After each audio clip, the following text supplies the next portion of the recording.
పోలీసులు ఎంత కట్టడి చేస్తున్నా సిటీలో గంజాయి దందా ఆగడం లేదు. సరికొత్త మార్గాల్లో గుట్టుచప్పుడు కాకుండా గంజాయిని రవాణా చేస్తున్నారు కేటుగాలు. కారు సిఎన్జి గ్యాస్ సిలిండర్లలో గంజాయిని వేరే రాష్ట్రానికి తరలిస్తున్న ముఠాను పట్టుకున్నారు పోలీసులు.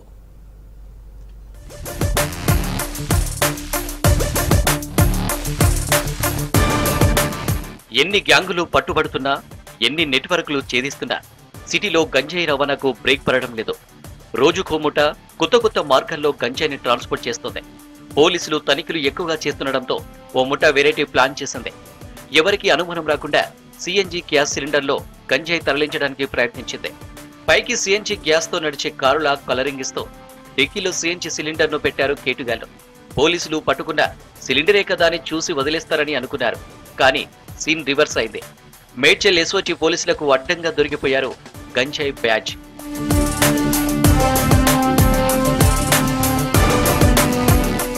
సిఎన్జి సిలిండర్లో 40 కిలోల గంజాయిని పొట్లాలుగా మార్చి పెట్టారు.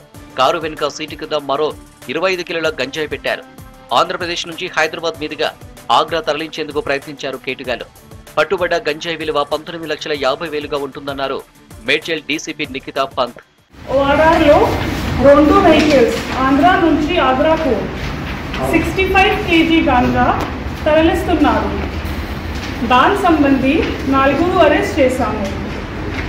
పేరు అరవింద్ చౌదరి, అభిషేక్ తోమర్, ఆశీష్ కుష్వాహా, ఆకాష్ సోలంకి.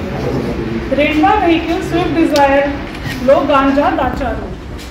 డ్రైవర్ సీట్ కింద కుషన్లో, ఫ్రంట్ ప్యాసింజర్ సీట్ కూడా కింద కుషన్లో, బ్యాక్ డిక్కీలో ఒక సిఎన్జి సిలిండర్, ఫేక్ సిలిండర్ ఉంది. ఆ వెహికల్ డీజిల్ వెహికల్ ఉంది, కానీ ఒక ఫేక్ సిలిండర్ డిక్కీలో ఉంది. ఆ సిలిండర్ లోపల కూడా దాచారు. నిందితులు ఉత్తరప్రదేశ్ కి చెందిన అరవింద్ చౌదరి, అభిషేక్ తోమర్, ఆశీష్ కుష్వంత్, ఆకాష్ సోలంకిలని అదుపులోకి తీసుకున్నారు పోలీసులు. అరవింద్ చౌదరి ఓ మర్డర్ కేసులో అరెస్ట్ అయి జైలు శిక్ష అనుభవించాడన్నారు డీసీపీ నిఖితా పంత్. జైలులో పరిచయమైన వ్యక్తుల ద్వారా గంజాయి వ్యాపారం చేస్తున్నాడని చెప్పారు.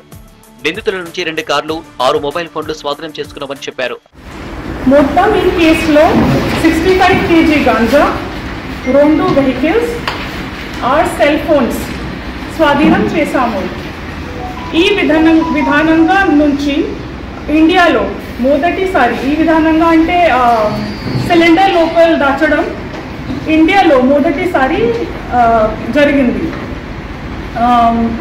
మొత్తం ఆపరేషన్ ఎస్ఓటీ ఇన్ఫర్మేషన్ మీద మేడ్చల్ పోలీస్ మరియు ఎస్ఓటీ వల్ల ఎగ్జిక్యూట్ చేశారు. ఏపీలో ఎవరు ఈ గ్యాంగ్ కు డ్రగ్స్ సప్లై చేస్తున్నారు, హైదరాబాద్ లో పట్టుబడ్డ ఇతర గ్యాంగులతో లింకులు ఉన్నాయా అనే యాంగిల్లో విచారిస్తున్నామన్నారు డీసీపీ.